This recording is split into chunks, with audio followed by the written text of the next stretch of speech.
أعوذ بالله من الشيطان الرجيم. بسم الله الرحمن الرحيم. ولا تطرد الذين يدعون ربهم بالغداة والعشي يريدون وجهه ما عليك من حسابهم من شيء وما من حسابك عليهم من شيء فتطردهم فتكون من الظالمين. صدق اللہ العظیم.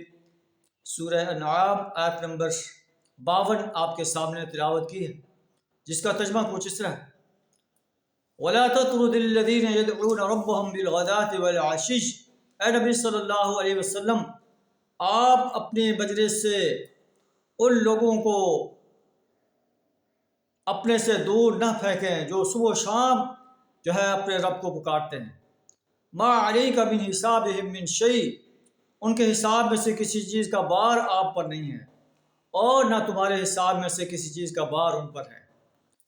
مکہ کے غلام غریب لوگ جو نبی صلی اللہ علیہ وسلم کی دعوت پر ایمان لائے تھے، قریش کے سردار کہتے ہیں آپ ان کو ہٹا دیں اپنی مجلس سے، ہم ان کے ساتھ بیٹھنا گوارا نہیں کرتے، تو پھر ہم آپ کے مجلس میں بیٹھیں گے، آپ کی بات سنیں گے. اللہ ہمارا کہ آپ ایسے عظیم انسانوں کو اپنی مجلس سے نہ اٹھائیں جو صبح و شام اللہ کی رضا چاہتے ہیں. اگر آپ نے ایسا کیا فَتَكُونَ مِنَ الظَّالِمِينَ، آپ ظالموں میں سے ہو جائیں.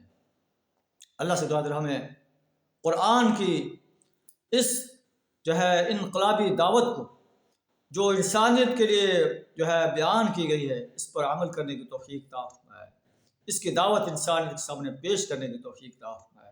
وآخر دعوانا الحمد للہ رب العالمین.